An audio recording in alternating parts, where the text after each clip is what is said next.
Okay, in Health News, Thursday is World Stroke Day, so we're looking at the importance of stroke prevention, the risks, and the new impact it has on our health during the COVID-19 crisis. Joining me is neurologist Dr. Carolyn Brockington. She's the director of the Stroke Center at 2 Mount Sinai hospitals in New York. Doctor, thank you so much for your time today. Thank you for having me. So when we talk about stroke, there are different types of stroke. So can you break it down for folks who may not have that foundation or that knowledge, first of all? And then stroke prevention, this is something that we can actually prevent? Absolutely. So stroke just means injury to the brain from not getting enough blood flow. So we know that the brain needs blood. And if suddenly, like a light switch, not enough blood gets to the brain, you might develop symptoms suddenly. So sudden weakness on one side, problems with vision, problems with speech, problems walking. It depends on which part of the brain is injured, but it happens very quickly. So symptoms of stroke don't occur over months and years. They occur over seconds to minutes. And we feel that stroke is an emergency requiring prompt treatment. The different types of stroke are ischemic, sort of a blockage of blood flow. So if you think of the pipe or plumbing, right, not enough blood gets to the brain causing a problem. That happens the majority of the time, about 80% of the time. And then 20% of the time is hemorrhagic or bleeding. So suddenly a blood vessel ruptures, opens up, and allows blood to spill in the brain. Each one is very serious and can cause symptoms. And what about preventing stroke? Is there a way to prevent this?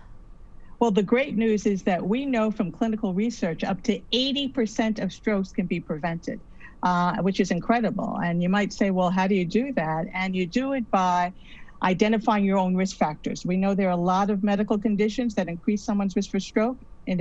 For example, high blood pressure or hypertension is the #1 reason why people have stroke and heart disease. So identifying your risk factors, high blood pressure, diabetes, elevated cholesterol, heart disease, obesity, all those things contribute to the increased risk of stroke.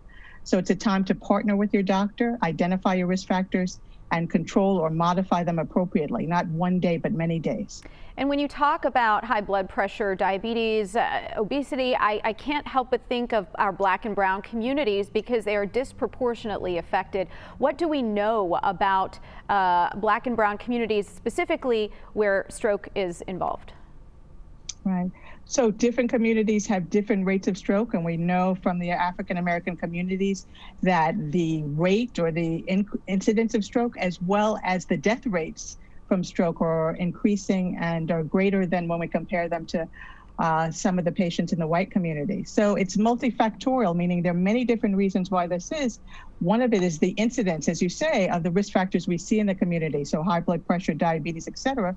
But that doesn't explain the whole problem. So part of it is socioeconomic. So being able to go to the doctor, being able to get medicines, being able to follow up appropriately, and certainly this institutional racism that we saw in COVID-19, we saw some suggestion of that as well. So it has been present in stroke, and we need to address all these concerns in order to make sure that everyone has the appropriate access to health care. Yeah, that's certainly undeniable. And finally, you know, we talk about World Stroke Day. Is there something that we, the rest of us, can do to bring attention and awareness appropriately to this issue to make a difference? Absolutely. Absolutely. We know that eating healthy, exercise, and sleep is important, but the World Stroke Day, as well as the American Heart Association, is sponsoring this One Cycle Nation, which is really a virtual bike ride.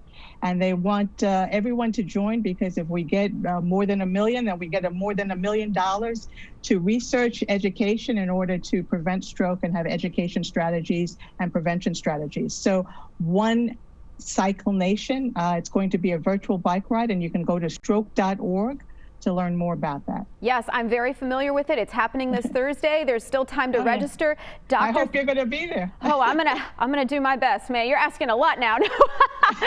Thank you so much for your time. We certainly appreciate it.